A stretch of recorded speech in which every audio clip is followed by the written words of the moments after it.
안녕하세요, 여러분. 이렇게 더운 날 전국 각지에서 또 이은 부모 교육에 참석해 주신 여러분들을 진심으로 환영합니다.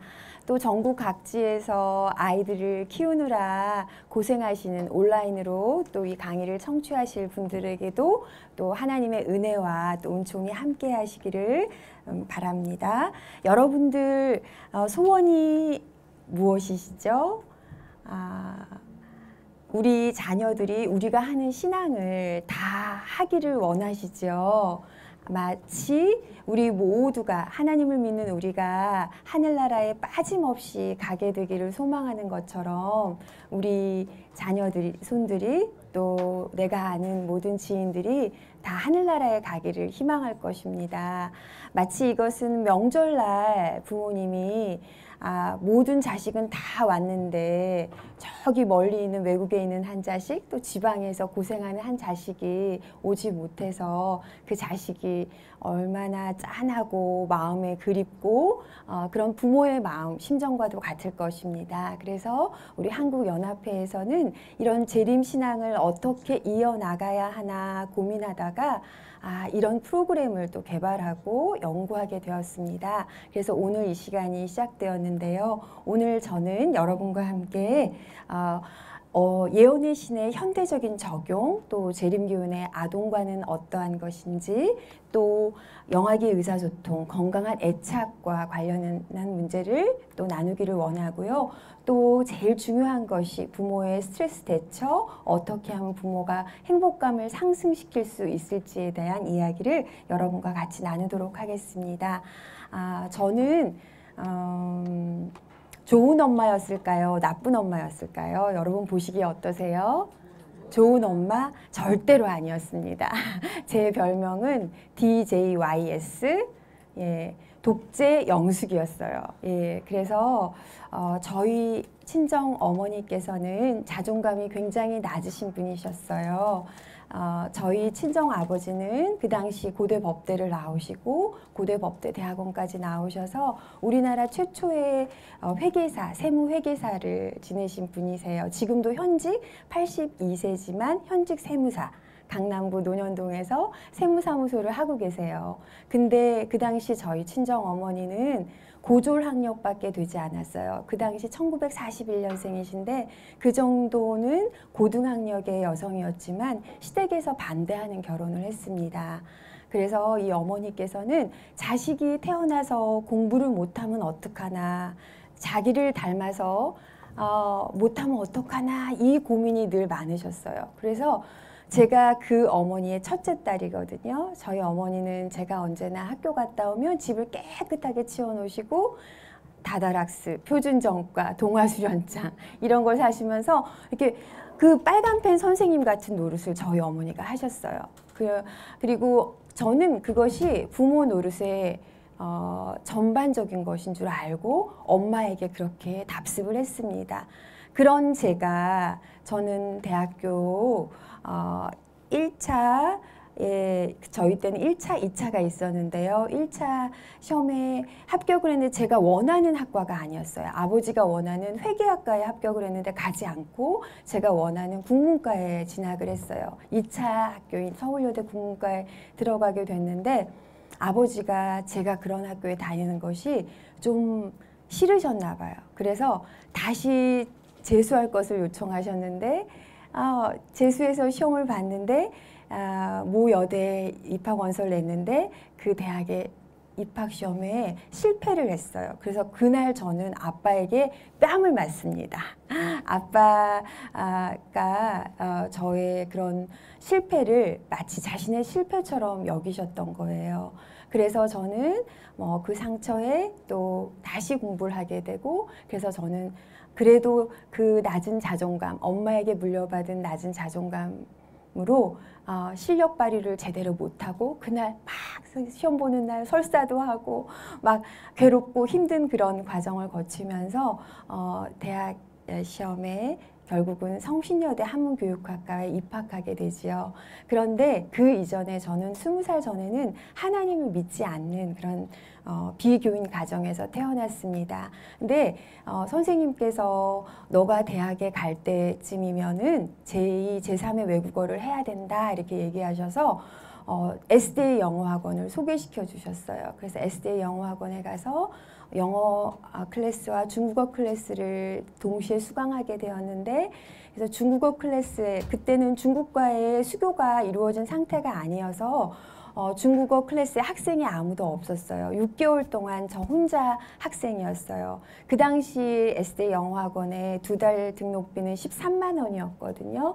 근데 13만 원을 받고 2명의 중국인 선생님을 채용하는 거는 엄청난 낭비였을 거예요. 학원 측으로 볼 때는 그냥 문을 닫았어야 했는데, 저를 1년 동안 그렇게 지켜보시면서 제가 1년 동안 그 루스라는 성경에 나온 그 룻이라는 대만 여선교사에게 제가 금요일 날 저녁에 오면 중국어를 가르쳐 줄게, 토요일 날 오면 중국어를 가르쳐 줄게 해서 저는 공짜로 중국어를 배우는 것이 좋아서 월요일부터 금요일까지도 가르쳐 주는데 금요일하고 또 토요일 날도 가르쳐 준다고 공짜로 배우니까 너무 좋아서 갔던 거예요. 근데 이 선생님의 친절함과 온유함에 신앙의 매력에 제가 반하게 되었습니다.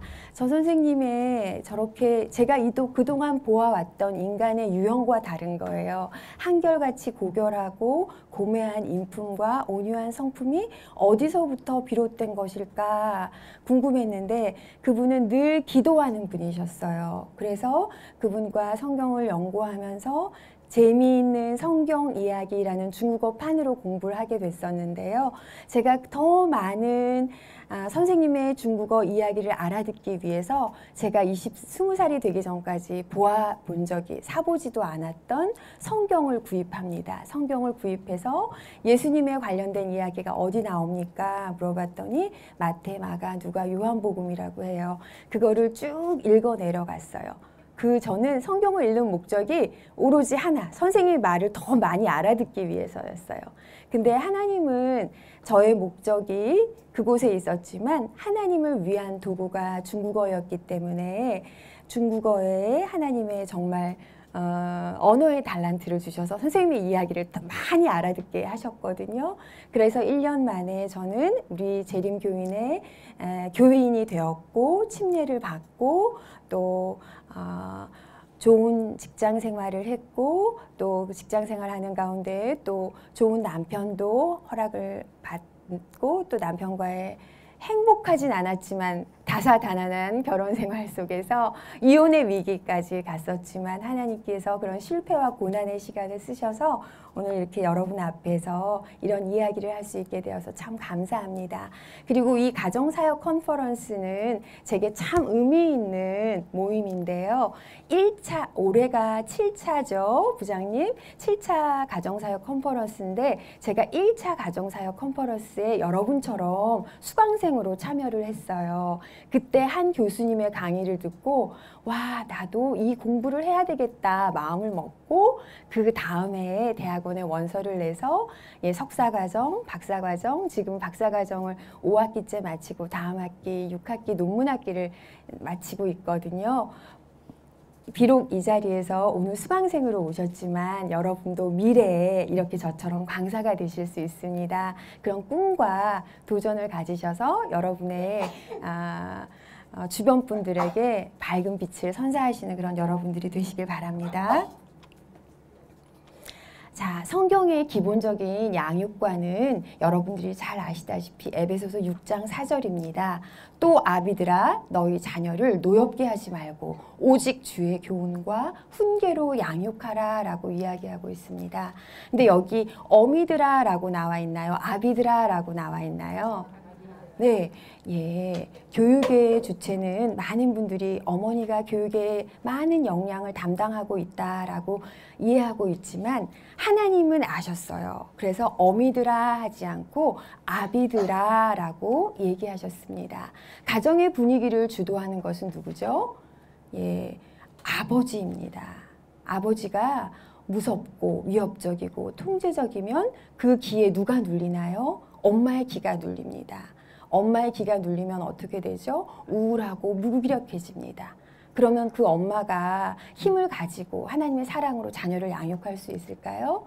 하나님께서는 그 카테고리를 아셨어요. 그 순환을 아셨어요. 그래서 아비들아 너희 자녀를 노엽게 하지 말라라고 말씀하셨는데요. 노엽게 하다라는 말은 무슨 말인가요? 성나게 하지 말라, 화나게 하지 말아라. 어떻게 하면 화가 나나요? 여러분들은 인격을 모독하면, 인간의 존엄성을 무시하면 화가 나죠. 근데 화를 격발시키는 행동을 하게 되죠. 그럴지라도 하나님께서는 인내하고 참아라, 그리스도의 품성을 보여주라 라고 얘기하십니다. 그래서 주님께서는 그리스도의 양 우리에 있는 어린 양들을 어린 자들의 마음을 감동하셔서 어린이들을 상냥하고 부드럽게 지도할 것을 요구하십니다. 그러면 이렇게 우리가 가진 재림 신앙을 이어가기 위해서는 무엇을 교육해야 하는가? 교육의 컨텐츠도 중요하지만 세상의 많은 부모 교육들은 관계 증진이나 기술이나 이런 것들을 가르칩니다. 세상의 부모 교육은.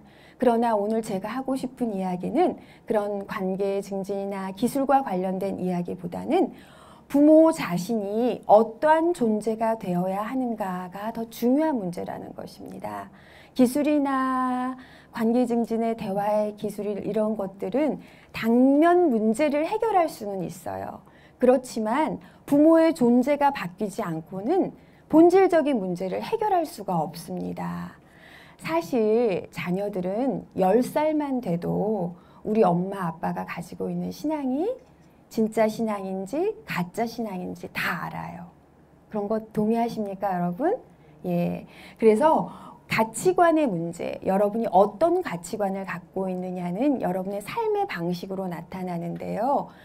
여러분의 가치관을 잘 알아볼 수 있는 두 가지 방법이 있어요.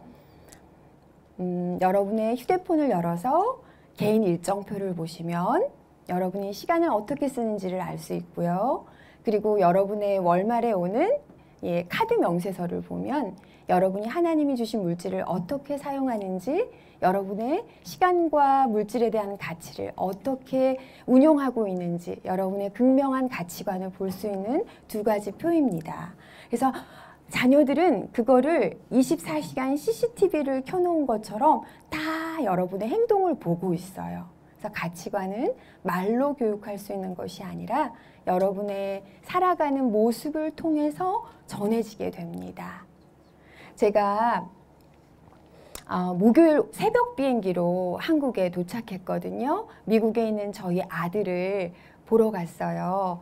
이제 라시아라 고등학교에서 고등학교 교육을 마치고 이제 부모는 교회 학교를 진학하길 원했지만 아이가 엄마 나는 다른 학교에 진학하고 싶어요. 요구를 해서 아이의 의견을 존중해서 UC 얼바인이라는 주립대학에서 생물학을 공부하고 있는데요. 아이가 대학에 입학하자 아이가 기거할 곳을 마련해 줘야 되잖아요. 그래서 그 근처에 집을 다 알아보게 됐어요. 2년 전에요.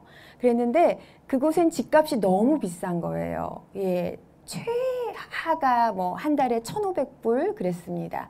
그러니까 너무 부모에게 큰 부담을 지어주는 것 같으니까 이 아이가 학교 먼 곳에다가 좀 집을 얻기를 원했어요. 거기는 1,000불 조금만 주면은 방 한 칸짜리가 있었거든요. 근데 제가 가만히 생각해 보니까 야, 승효가 너가 그렇게 먼 곳에 있다 보면 학교가 멀어서 시험 볼 때도 있고 생물학과는 실험을 해야 될 때도 있을 텐데 밤 늦은 시간에 네가 좀 자고 일어나서 또 학교 갈 일도 생길 수 있을 텐데 너무 그거는 부모의 돈 걱정을 하지 말고 너가 편안하게 좀 했으면 좋겠어 라고 얘기했는데 아이가 그래도 막 석연찮하다가 엄마의 권유대로 학교 가까운 곳에 원룸을 얻게 됐어요. 근데 이 아이가 이번에 갔는데 엄마 월세가 매년 올라요. 너무 올라서 이제 거의 1,800불 가깝게 되는 거예요. 그러니까 1,800불이면 우리나라 돈으로 거의 200만 원에 가까운 월세를 내고 사는 거예요. 그래서 그래서 제가 200이면 한 달이 뭐 1년이면 2,400? 그럼 2,400을 몇 년 모으면 이거 집을 사면 되는 거 아닌가? 월세 내는 돈이 너무 아까워서 집을 알아보기 시작해. 사이트로 막 이렇게 그 주변에 집이 있을까? 아주 허름한 집이라도 알아보니까 3억, 4억이 되는 거예요. 제일 싼 집도. 그래서 승여가 이 집을 우리가 그냥 구입을 할까? 그랬더니 엄마, 그 돈이 있으면 차라리 가난한 사람들을 나눠주지 그 집을 왜 사요? 그리고 미국은 집을 사면 세금도 많이 나가고 되게 힘들다는 거예요. 그래서 자기가 주방을 거의 사용하지 않으니 주방이 없는 원룸으로 옮기겠다는 거예요. 근데 아니야, 승여가 방학 때라도 엄마가 가서 이렇게 음식을 해주고 싶은데 주방이 없는 원룸으로 옮기면 너 와서 엄마가 너가 좋아하는 김치찌개도 못 만들어주고 잡채도 못 해주고 그러잖아. 그러니까 아이의 마음을 만류시켜서 그냥 거기 있게 했어요. 그래서 부모의 살아가는 태도가 아이에게 그대로 전수된다는 것을 또 아이를 통해서, 아이가 하는 말을 통해서 느끼게 되었거든요. 2주 전에는 제가 또 젊은 부부 한 쌍을 만나게 되었는데요.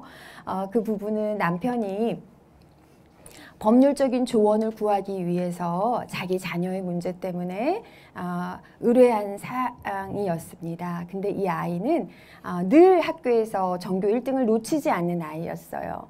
그런데 시기와 질투가 많은 여학생들이 이 아이를 왕따시키고 급기야는 폭력하는 사태까지 이르게 됐습니다. 그래서 이 부모는 자기 자녀의 문제로 너무 마음이 아파서 괴로워하다가 상대방 부모와 그 자녀를 어떻게 법률적인 처벌을 원해서 남편에게 상의를 하러 온 것이었습니다. 네, 남편은 아주 진솔하게 만나서 예수님의 사랑을 전하고 얼마나 마음이 아팠는지 또 자녀 문제로 얼마나 힘들었는지 그 사람은 위로와 공감을 해주었습니다. 그렇게 만나고 나서 이분들이 저에게 카톡을 보내왔어요. 근데 어떤 내용이냐면 안녕하세요. 누구 엄마예요. 어제 퇴근하시고 바쁘시고 피곤하셨을 텐데 저희를 위해 귀한 시간을 내주시고 저희 이야기를 들어주셔서 정말 감사드려요. 그리고 그보다 더 감사한 일은 저희에게 어떻게 살아야 하는지를 깨닫게 해주셔서 더 감사합니다. 남편과 저는 아무것도 해드린 것이 없는데 어떻게 저희에게 이런 시간과 관심과 에너지를 주실 수 있는 건지 처음에는 너무 놀라 어안이 벙벙해서 제대로 감사하다는 말도 못하고 돌아왔어요. 우리로서는 상상도 할 수 없는 일이었거든요. 사실 이 일이 학교에서 터지자 학교 관계자들은 쉬쉬하기에 바빴습니다. 그리고 그냥 이 아이가 다른 데로 전학가 주기만을 바라는 거였어요. 근데 그 아이의 존재 자체를 위해서 염려해주고 걱정해주는 사람들은 사실 그 주변에 없었던 거예요.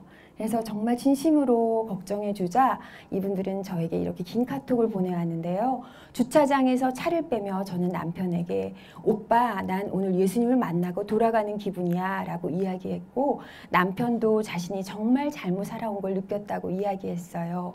우리로서는 상상도 할 수 없는 일이었거든요. 우리는 이렇게나 받은 게 많은데 나누어 주기는커녕 어려운 이웃을 더 힘들게 하고 있었다는 것이 하나님 앞에 너무 부끄럽고 죄송해요. 저와 남편은 어젯밤 저희가 받은 신앙적 충격으로 잠이 오지 않아서 2시까지 이야기를 나누며 이제부터 정말 베풀며 살기로 약속했고 우리가 나눌 수 있는 일들을 몇 가지 찾을 수도 있게 되었고 판사님처럼 살아야겠다고 서로 이야기했어요. 저희가 어제 판사님께 받은 은혜와 감동은 꼭 갚고 싶지만 다 갚을 길이 없어서 저희가 앞으로 살면서 만나는 모든 어려운 이웃들에게 갚으며 살겠습니다. 저희가 판사님께 거저 받았으니 저희도 거저 베풀며 살겠습니다. 판사님을 통해 저희가 예수를 만나게 해주셔서 정말 감사드립니다. 라는 긴 장문의 카톡을 보내왔어요. 그날 밤에 이들은 도끼로 자기들의 머리를 두들겨 맞는 것 같았대요. 그래서 정말 상대방 부모가 너무 얄밉고 또 그 아이가 너무 몸서리치게 미운 마음이 들어서 어떻게 해보고 싶었지만 아무 보답도 바라지 않고 늦은 밤에 자기를 찾아와서 마음의 상처를 어루만져주고 기도해주는 그런 예수님의 그런 사랑을 느끼면서 아, 자신들은 뭘 하고 살았지 그동안. 이분은 남편은 명망 있는 의사고요. 또 부인은 약사 출신입니다. 그런데 그가 목회자의 자녀였어요. 이 목회자의 자녀는 자랄 때 원하는 거 마음껏 못 해보지 않습니까? 금전적인 결핍을 느끼다 보니. 근데 이분은 자기가 많은 돈을 벌게 되자 자기를 위한 모든 것, 옷, 차, 뭐 이렇게 경쟁적인 가치관에 몰두하게 되고 또 자녀도 명문고등학교에 진학시키기 위해서 아이들을 학원으로 막 돌린 거예요. 그랬는데 정말 부모가 제대로 그리스도인답게 사는 모습을 보여주지 못한 것이죠. 그래서 이들이 결심했다 그래요. 그 당시는 자녀가 셋인 자녀를 그냥 학교에 맡겨두고 오후 개척대 활동에 맡겨두었는데 여보 우리가 할 일이 뭐가 있을까? 그 의사인 남편은 안식일 오면 집에 가서 피로를 풀기에 바빴는데 개척대 교사가 되기로 결심한 거예요. 그날 당장. 그래서 그 다음 안식일 자기가 개척대 교사를 하겠노라고 이렇게 얘기하고 또 그 개척대 프로그램 중에 별새꽃돌 체험관을 가는 프로그램이 있었는데 많은 향약하는 사모님들이 그거 회비가 얼마예요? 하고 회비 걱정을 하더래요. 그래서 아 나도 참 경제적으로 넉넉하지 못한 그런 목회자의 자녀였는데 라는 생각을 하면서 그들만 도와줄까 하다 생각이 들다가 아니야. 그들만 도와주는 게 아니라 이번에 가는 모든 아이들에게 다 무료로 갈 수 있도록 내가 그 비용을 다 대야 되겠다라는 생각이 들어서 하나님께 성령이 감동이 되니까 자신의 재물을 풀어놓기 시작한 거예요. 그래서 이 아내가 저희 오빠가 절대로 안 변할 줄 알았어요. 그런데 우리 오빠가 변했어요 하는 거예요. 그래서 여러분의 예수님을 만나고 변화된 삶을 사는 한 사람의 모습은 그 주변 사람들에까지 감염시킬 수가 있어요. 그래서 여러분들이 진정으로 예수님을 만나고 변화된 삶을 사신다면 여러분 주변 사람들이 가장 먼저 느끼게 되고 그렇게 만나 사람들은 또 자신도 그와 같은 삶을 살기를 추구하게 될 것입니다. 자, 그래서 이렇게 가치관에 대한 교육이 정말 중요한데요. 바람직한 가치관을 갖는 것, 그 다음에 삶의 목적. 이게 하나님께서는 우리가 하나님을 경외하는 삶을 살기를 원하시죠. 근데 하나님의 경외하는 삶에는 하나님을 사랑하는 것과 이웃을 사랑하는 것 두 가지가 포함되겠죠. 그동안 우리 전통적인 재림교단에서는 전통적이고 보수적이고 율법적인 가치관이 팽배하다 보니까 하나님을 사랑하고 하는 그런 형식적인 것에 많은 가치관을 두고 살아왔어요. 그러니까 정작 예수님은 이 땅에 오실 때 100% 신이시면서 100% 인간으로 오셨습니다. 인간을 이해하기 위해서 인간으로 오셨는데 정말 우리는 인간을 이해하려는 노력을 안 하고 살았어요. 그래서 저는 참 감사해요. 이런 가정사역 컨퍼런스를 통해서 우리가 이런 지식들을 배우면서 교회에서 또 예언의 신을 통해서 성경을 통해서 하나님을 위한 지식을 배우지만 이런 가정사역 컨퍼런스를 통해서 인간에 대한 이해를 넓힌다는 것이 이웃을 더 사랑하게 한다는데 일조한다는데 저는 참 자부심을 갖고 있습니다. 그리고 부모가 하는 신앙이 행복하다고 느껴야 이 아이들이 신앙생활을 하게 되거든요. 저는 이제 곳곳을 다니면서 부모 역할 훈련이나 부부 세미나를 다니는데 세미나가 끝나면 사람들이 저를 이렇게 부르세요. 한 50대 후반, 60대 초반의 어른들이 저를 부르시면서 하신 얘기가 뭐냐면 우리 자식이 중고등학교 때는 교회를 잘 나왔는데 대학을 가더니 직장을 가더니 교회를 안 나와요. 어떻게 하면 좋아요? 이렇게 말하는 걸 들을 경우가 흔히들 있었어요. 그런데 그분들의 고민은 아마 그분들만의 고민이 아니라 우리 모두의 고민이 될 수도 있다는 거죠. 그래서 우리가 현재에서 정말 우리가 하는 신앙이 행복하다고 아이들이 느낄 때 아이들이 자라서 어른이 되었을 때라도 그 신앙적 가치관을 놓지 않고 내가 예수님 안에 붙어 있기를 즐겨하는 그런 신앙을 갖게 되거든요. 미래에만 고착되어 있는 것이 아니라 현재에 정말 우리가 행복감을 느끼고 정말 서로의 관계를 소중하게 생각하면서 성숙한 신앙인의 모습을 보였어야 하는데, 정말 하나님을 사랑해라 사랑해라고 같이 가르치면서 부모가 가정에서 그런 하나님의 사랑의 모본을 제대로 못 보여왔던 것이지요. 그래서 자녀 교육의 책임은 전적으로 부모에게 있습니다. 많은 사람들은 학교에 보내고 교회에 보내면 잘 길러줄 것으로 생각하지만 전적인 책임이 부모에게 있다는 것을 인식하셔야 되고요. 가정교육은 정말 뽀말한 교육이 아닙니다. 형식을 갖춘 교육이 아니라 적재적소에 항상 삶의 가운데에서 무형식적으로, 비형식적으로 나타나는 것이 신앙교육입니다. 그런데 우리는 마치 성경을 펴서 예배를 드리고 찬미를 불러야만, 또 성경을 가르쳐야만 신앙교육이 되는 것처럼 생각해 왔어요. 삶 속에서 가르치는 것이 정말 요긴한 그 위기를 만났을 때 엄마가 대처하는 법, 또 곤란한 일을 겪었을 때 엄마가 대처하는 방법, 신앙으로 위기를 극복하는 방법을 보고 자란 자녀들이 그런 테스티모니를 자녀들에게 들려줄 때, 아, 우리 엄마도 저런 어려움이 있었는데 저렇게 어려움을 극복하고 있구나, 나도 그렇게 해야지 라고 배우게 되는 것입니다. 저는 최근에 저희 큰아들이 군대에 가게 됐는데요. 이제 하루 어떻게 외박을 나오게 됐어요, 아들이. 그래서 근데 저는 토요일 첫째, 셋째 주는 청소년들을 위한 예비부부학교를 비전센터에서 하고 있고요. 둘째, 넷째 주는 내면아이 부부 집단 상담을 하고 있는데요.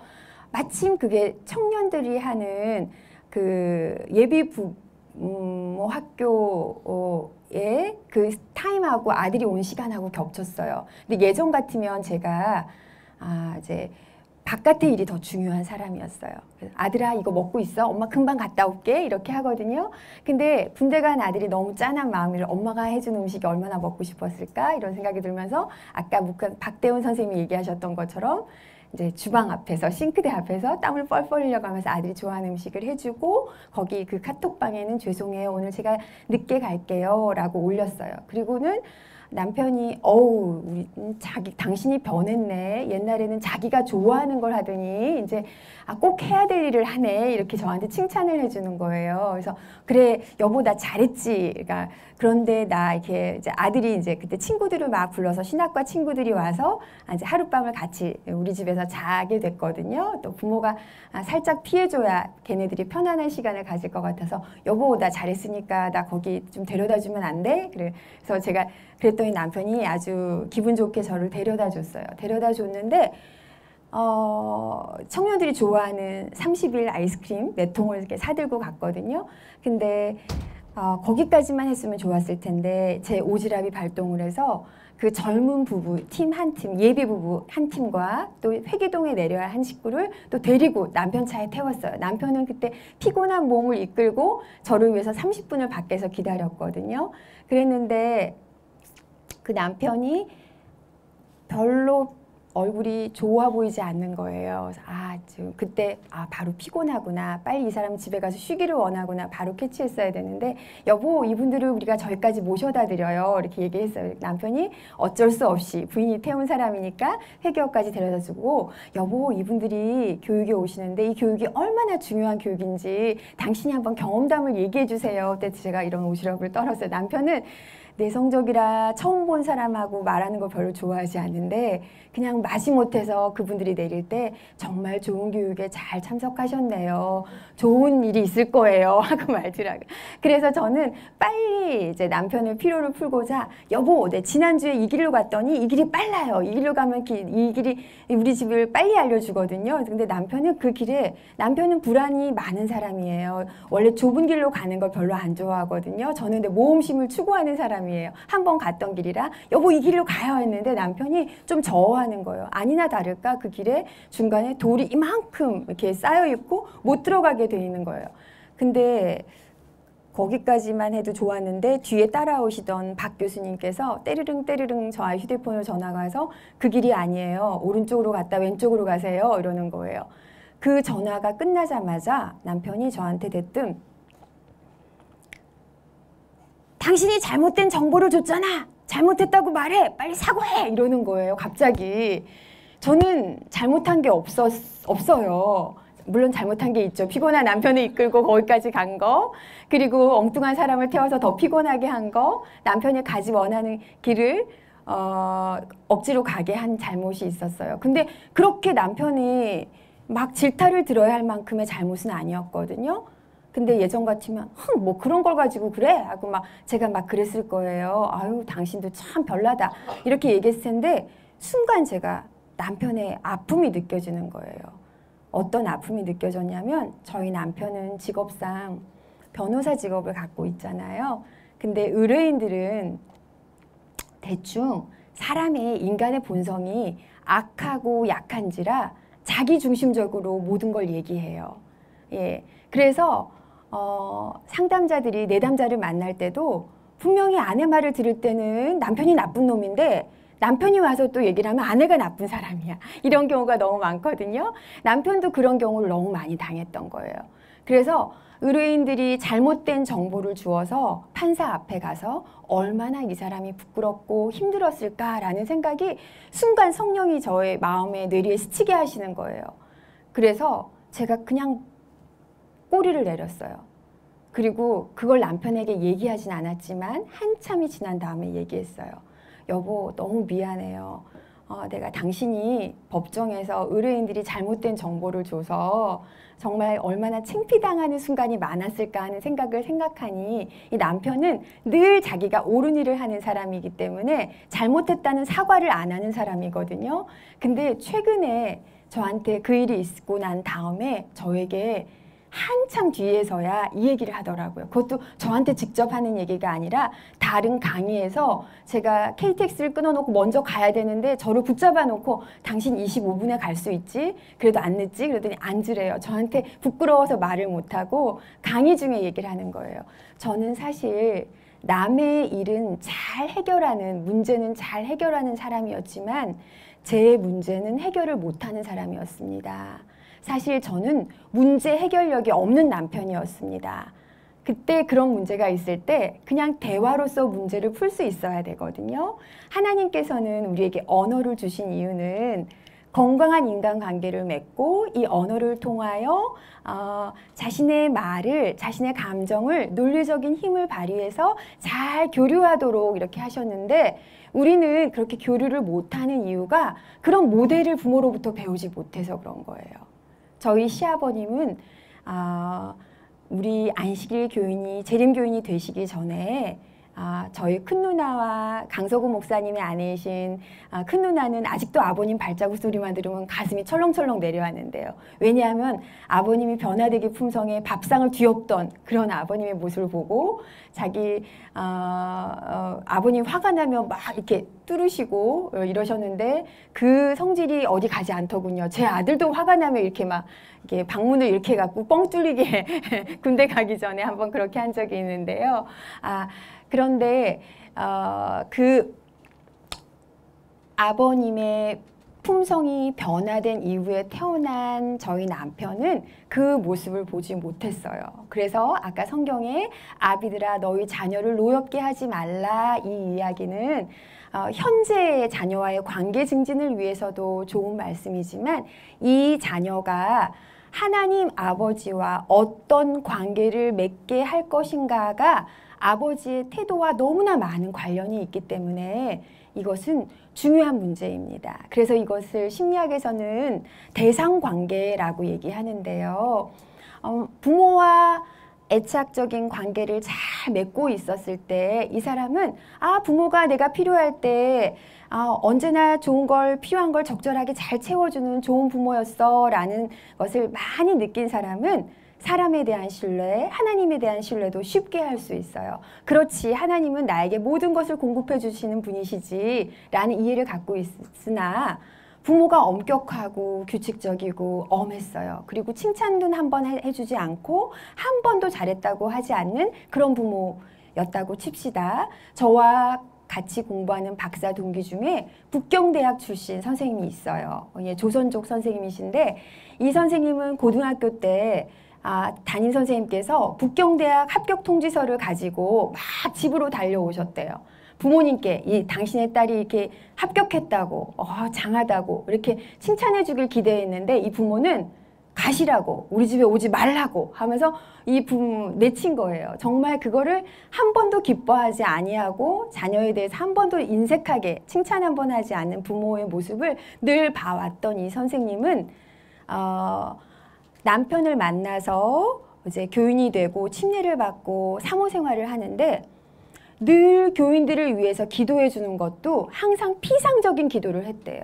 기도를 어떻게 해야 되는지를 모르고 늘 성경을 읽으면 하나님의 목소리가 사랑의 목소리로, 인자한 목소리로, 온유한 목소리로 들려야 되는데 그것이 늘 호통치는 아빠의 목소리로 들리는 거예요. 그 오버랩 되면서 아버지의 관계가 오버랩 되면서 하나님을 오해하게 되는 거예요. 나는 왜 이렇게 하나님과 편안한 대화를, 기도를 못할까 고민이 되었대요, 늘. 그런데 이분이 자기 내적 상처를 치유하고 나서야 자기가 그런 아버지와의 관계 때문에 하나님과의 관계에 담이 있구나라는 걸 깨닫고 정말 그것을 하나님과의 자유로운 대화, 기도가 제대로 된다는 것을 이야기하시더라고요. 그래서 부모와의 관계는 하나님과의 관계를 결정짓기 때문에 이것은 굉장히 중요합니다.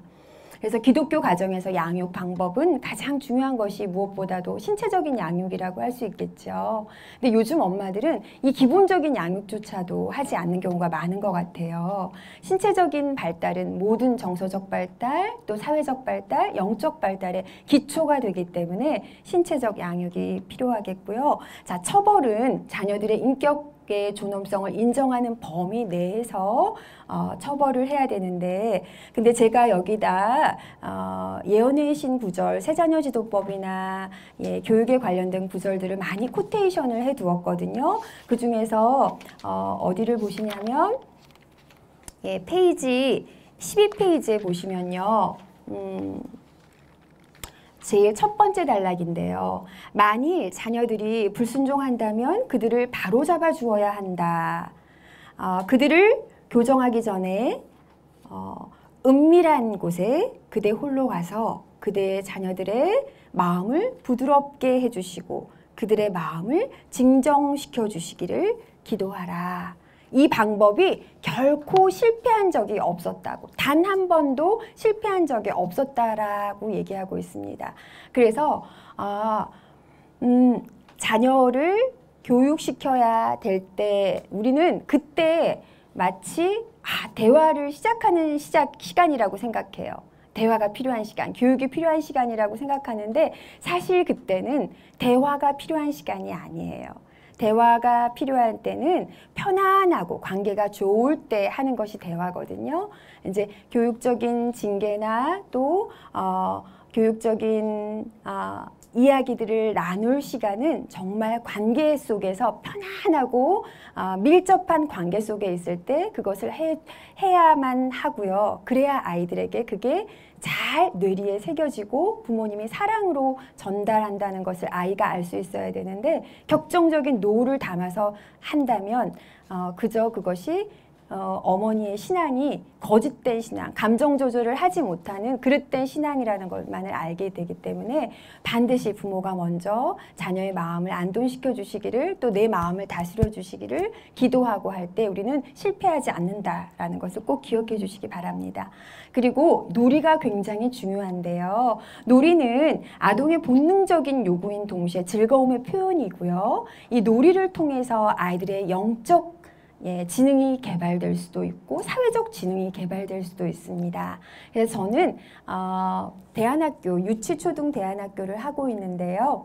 학교라고는 하지만 학생 수가 10명 이내 아주 소수의 학교예요. 근데 저희는 아침에 숲에 나가서 예배를 드리거든요. 숲속에 나가서 예배를 드리고 숲속에 나가서 성경을 마음껏 읽게 한 다음에 그날 큐티한 성경을 아이들이 이제 교실로 들어오면 만약에 가나의 혼인잔치에 대한 거를 했으면 아이들의 가나의 혼인잔치 놀이를 해보라고 해요. 연극을 하는 거죠. 아이들이 도구를 만들고 직접 다 대본도 자기들이 쓰고, 그러니까 그런 걸 놀이 형식으로 하다 보니까 정말 그 아이들이 생생하게 읽은 그 이야기들을 정말 자기 생활 속에서 접목을 하고 또 그러면서 자기들의 창의성이 발달이 되고, 야, 양동이를 뭘로 할까? 이걸로 할까? 저걸로 할까? 막 소품들을 가져오면서 아이들이 더 활발하게 정말 창의성이 개발되는 것을 볼 수 있거든요. 그래서 가정은 놀이의 장이 되어야 합니다. 그래서 부모들이 게으르고 이기적인 부모는 이걸 해주질 못해요. 제가 사실 그랬던 것 같아요. 과거에. 나가서 놀아. 어지르지 마. 이렇게 나가서 먹어. 막 이렇게 받치고 먹어. 네, 그렇게 얘기했는데요. 정말 아이들이 자신의 가진 모든 끼와 재능을 다 발휘될 수 있도록 가정이 편안한 놀이의 장이 되었으면 좋겠습니다. 또 성경을 가르치는 방법도 아까 이야기했지만 가정의 교육이 비형식성, 무형식성이라고 그랬죠. 그래서 그냥 성경을 펴서 들이대는 것이 아니라 아까 이제 박대훈 목사님께서는 자식에게 카톡을 이렇게 보내주신다고 했는데 그게 정말 아이들이 도움을 요청할 때 주는 게 정말 요긴하거든요. 아무리 좋은 물건이 있더라도 그것이 소용되는 시기와 방법이 적절할 때 그 물건과 선물이 사람에게 도움이 주는 것처럼 아무리 좋은 것일지라도 상대방이 원하지 않을 때 주면 그건 유익하지 않거든요. 그래서 관계 속에서 우리 신앙의 모습을 돌아보면 우리는 그동안 규칙 중심인 신앙을 많이 해왔어요. 그리고 가정 내 규칙도 많았습니다. 그런데 역기능적인 가족일수록 규칙이 많아요. 제한이 많아요. 그런데 규칙을 어겼을 때는 반드시 어떠한 교육과 훈련이 들어가야 되겠죠. 규칙을 위반했을 때는. 그렇지만 사랑의 관계 속에서 관계 중심의 신앙을 하게 된다면 그 아이들이 어머니가 요구하는 규칙을 버거운 짐으로 생각하지 아니하고 자연스럽게 따라갈 수 있도록 순종할 수 있는 마음이 된다고 생각됩니다. 그리고요, 가족의 공동 기도는 정말로 중요한 문제지요. 자녀의 신앙교육을 위해서 가정 예배는 기독교 가정에서 없어서는 안 될 아주 필수적인 요소라고 할 수 있습니다. 저는 믿지 않는 가정에서 자라나서요, 가정 예배에 대한 로망이 있었어요. 남편 제사장이 아이들을 다 일으켜 앉히고 찬미를 부르고 성경 말씀을 전해주고 또 아이들을 안수하고 축복기도 하는 그런 로망을 갖고 있었는데 남편은 이런 예배에 대한 상처와 트라우마가 있는 사람이었어요. 남편은 기질적으로 아침잠이 많은 사람이거든요. 밤늦게 올빼미처럼 공부하고 늦잠을 자는데 잠이 더 필요한 사람, 아침밥보다 성경 말씀보다 잠이 더 필요했는데 아버님은 그 전라도 특유의 사투리로 이불을 휙 집어 던지시면서 아따 인나야 이러시면서 아이들을 일으켜 세우시고 예배를 안 보면 밥도 없었대요. 그래서 자기는 그게 너무나 싫어서 근데 저희는 여보 우리 아이들하고 예배 드려야지 그러면은 남편은 마지못해 성경과 찬미를 가지고 옵니다. 그리고 아이들을 깨우지도 못합니다. 자기가 잠자는 게 너무나 소중했기 때문에 잠자는 아이를 깨우지 못하면서 아이 다리를 막 주물릅니다. 자녀가 아빠가 찬미 불러줄게 이러면서 승여가 아빠가 찬미 불러줄게 이러면서 다리를 주물립니다. 이러고 아이는 계속 웃죠. 저는 그렇게 보는 모습이 너무 답답했어요. 좀 아이를 깨우고 물을 마시게 하고 제대로 자리에 앉히고 그렇게 예배를 드리기를 원했는데 사실 남편의 방법은 포멀한 방법은 아니었지만 그게 더 관계 중심적이라는 것을 나중에서야 알게 되었어요. 근데 이 사랑을 아이들이 알더라고요. 부모가 아이를 끊임없이 참아주고 인내해줬던 사실을 이해하더라고요. 사실 저희 친정은 슬로우 전이에요. 아버지가 좀 느긋하신 성격에 온유하신 편이고요. 저희 시아버지는 썬더박, 번개박이에요. 모든 것이 급하시거든요. 그래서 저희가 부산지방 판사로 근무할 때 아버님이 이렇게 저희들을 명절 세고 와서 데려다 주시면, 저희 친정 아버지가 데려다 주시면은 늘 임박하게 데려다 주셨어요. 그리고 때로는 기차를 놓칠 때도 있었어요.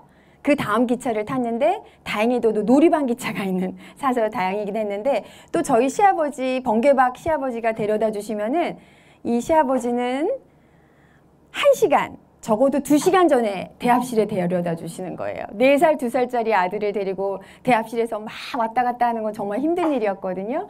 근데 그 아빠의 성향과 엄마의 성향을 아주 딱 나눠 닮은 큰아들은 슬로우 전에 피가 있고 작은 아들은 썬더박의 피가 흐르는데요. 아이들 초등학교 때 이 아이들이 태강삼육을 다닐 때였는데요. 이 아이는 우리 작은 아이는 밥이 안 들어가요. 학교 버스가 와서 기다린다고 생각하면. 근데 우리 큰아들은 열심히 먹어요. 맛있는 반찬이 있다 그러면 더 꼭꼭꼭꼭 오래 씹고, 양치질 할 때도 오랜 시간이 걸리죠. 그런데 이 남편이 이 두 아이를 최근에서 밥을 먹게 하거나 그만 먹게 하거나 하면 서로를 미워할 것 같더래요. 승혁이가 형을 미워하고 찬혁이가 동생을 미워할 것 같더래요.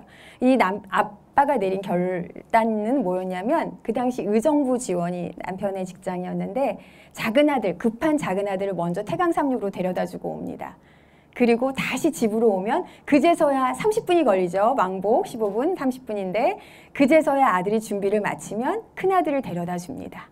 그리고 또 30분, 그리고 또 이제 남편은 반대 방향은 의정부로 출근을 했습니다. 그렇게 저희 아이들이 2년 차이니까 4년을 했어요. 근데 그러면서 제가 무지 싸웠거든요. 당신이 그러니까 애가 안 바뀐다.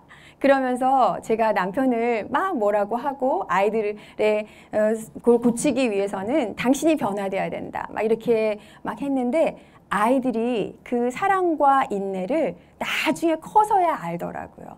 그런데 이 아이들이 어떻게 나타나냐면, 큰아이가 군대에 가게 되는데 이 아이가 정신적 멘토가 된 거예요. 친구들의 어려움이 있을 때 늘 돌보아주고 이야기를 들어주고, 또 법률적인 문제를 가진 아이들을 또 그 친구 중에 개척교회 목사님이 있었어요. 아들이 있었는데 그 아들이 한 번도 술도 먹어본 적이 없는데 군대 오기 전에 친구들이 이렇게 같이 이제 만나다가 억지로 술을 먹였다가 정신이 이렇게 획가닥하게 되니까 옆에 이제 테이블에 사람들과 말싸움이 붙어서 몸싸움이 되다가 이게 법률적인 사건으로 의뢰된 거예요. 근데 군인들은 군사재판을 받게 돼 있거든요.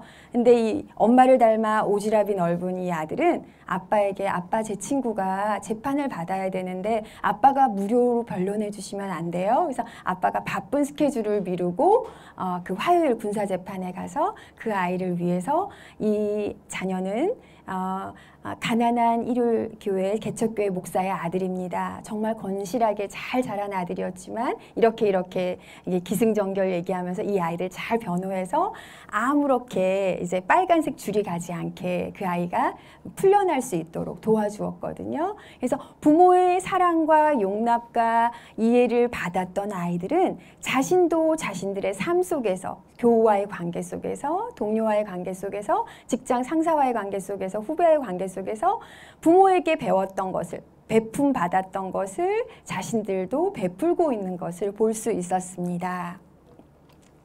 또 치유의 돌봄을 우리 부모들이 해야 될 텐데요. 아동들의 마음에 준 상처는 성인이 된 이후에도 내면 세계에 깊이 박혀 있게 됩니다.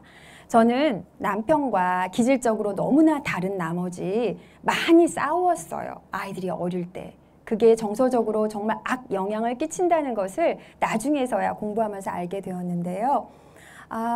저희 아이가 잠재의식 속에 남아있던 상처들이 언제 올라오냐면, 아이들이 곤란한 일을 겪을 때 그 상처가 올라오게 됩니다.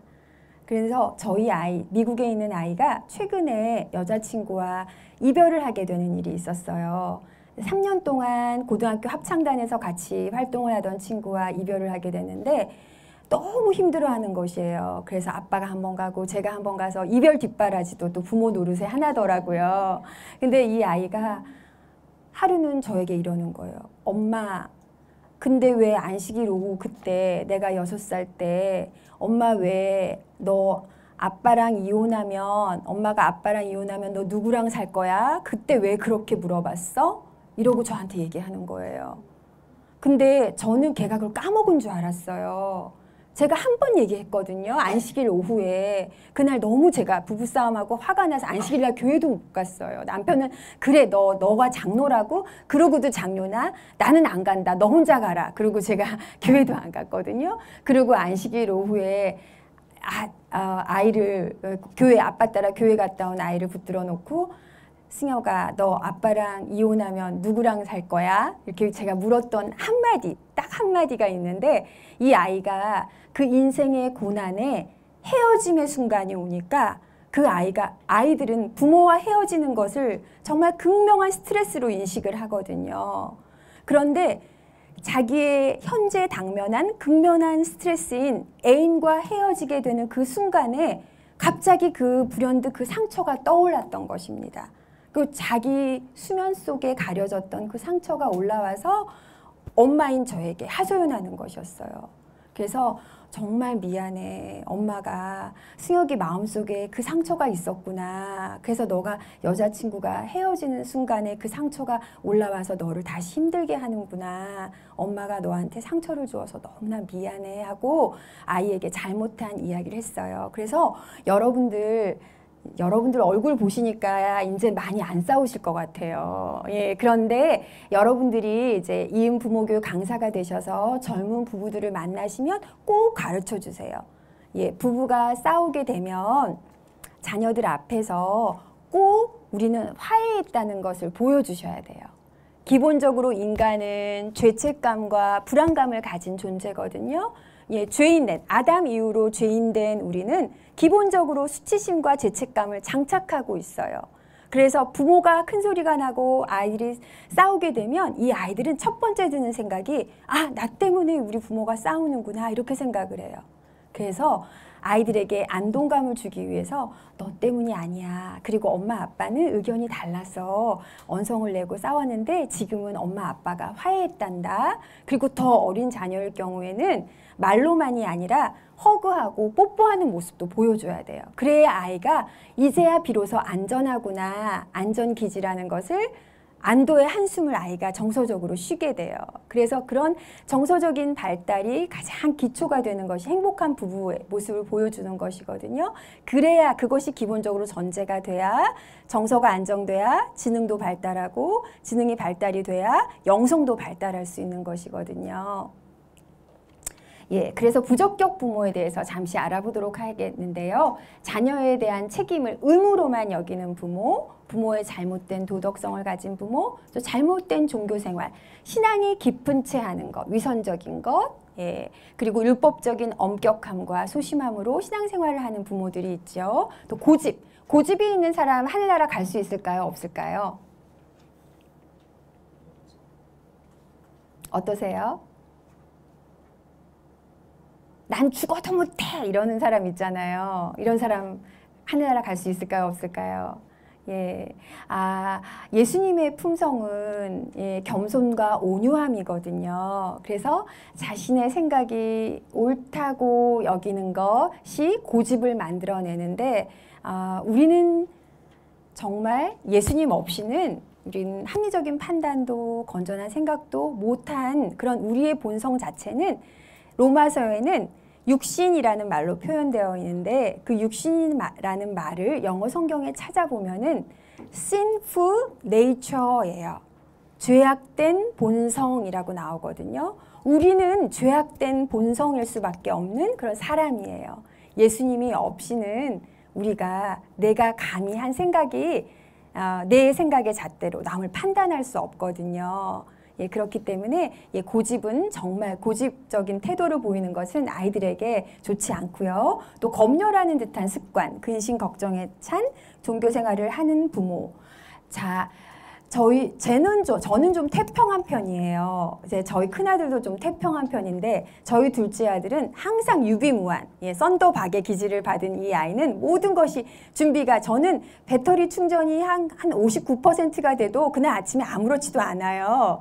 근데 뭐 나 학교 가서 충전하면 되지. 그런데 저희 남편은 항상 풀 충전이 돼야 마음이 안정이 되나 봐요. 그리고 계기판에 남편의 차와 저희 아버님의 차가 똑같은데요. 언제나 풀로 돼 있어야 마음이 안심이 돼요.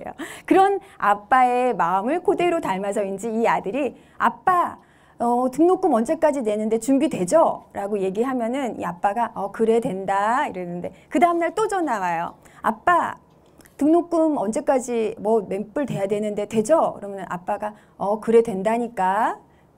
그 다음에 또 전화. 아빠 이제 되죠? 저희 큰아들 같으면 절대로 등록금 내는 날이 언젠지도 몰라요. 저처럼. 그런데 저희 둘째는 이 아빠가 이 녀석이 나를 못 믿네 하면서 하나님을 생각하게 됐대요. 자, 우리도 하나님은 우리의 모든 필요를 다 채워주시는 분이시잖아요. 예, 필요할 때 필요한 것을 적절하게 공급해 주시는 분인데 그것을 못 믿고 우리고 안달하고 근심하고 걱정하는 것은 우리의 신앙 없음을 표현하는 것과 마찬가지거든요. 그래서 하나님께서 모든 문제 해결자이시다. 예, 우리 걱정하지 말고 기도하자라고 하는 것이 우리 부모된 도리이고 우리 부모된 태도여야 할 것 같습니다. 자, 그리고 두 번째 아동관인데요. 재림교인의 아동관에 대해서 설명드리도록 하겠습니다. 교육의 대상자인 인간을 어떻게 생각하느냐에 따라서 교육의 가능성이 열리기도 하고 닫히기도 합니다. 성악설과 성선설과 백지설 이렇게 나뉘는데요. 여러분들은 뭐라고 생각하세요? 성악설이죠. 근데 원래 창조된 인간은 어땠을까요? 하나님의 형상대로 창조되었죠. 하나님의 선한 형상대로 창조되었기 때문에 하나님께서는 우리 인간을 선하게 하나님의 형상대로 창조했는데 죄가 이 땅에 들어옴으로써 sinful nature, 자연스럽게 죄가 좋아진, 어떻게 보면 하나님과 함께하는 것이 이상한 본성이 되어버린 거죠. 그래서 아이들도 이런 부모의 성정을 그대로 담다 보니까 자동적으로 죄를 짓기가 더 쉬운 인간이 된 거죠. 그래서 아동들은 하나님의 마음을 인식할 수 있는 가능성의 존재라는 것을 인식해 두시기 바랍니다. 비록 그가 죄된 본성을 가졌지만 하나님께서는 여전히 그에게 선한 형상을 남겨두셔서 아이가 성령을 통하여 하나님을 인식하고 성령의 임재를 경험할 수 있고 어떠한 환경과 또 교육을 제공해 주느냐에 따라 하나님을 알아갈 수 있는 그런 가능성의 존재라는 것을 기억하시기 바랍니다. 그래서 재림교단의 아동과는 하나님이 주인이시다. 그리고 두 번째는 아이는 하나님을 알 수 있는 능력을 갖고 태어난다. 모든 아동에게는 하나님의 뜻이 있다. 그리고 자녀는 사랑으로 훈육해야 한다는 것이 기본적인 전제가 되어야 할 것입니다. 그리고 아동기 성장 발달의 특성은요, 손수진 사모님께서 전문가이기 때문에 그 시간에 잘 해주실 것으로 생각이 들고요. 이번 잠시 쉬었다가 영아기 의사소통과 스트레스 대처에 대한 것을 말씀드리도록 하겠습니다.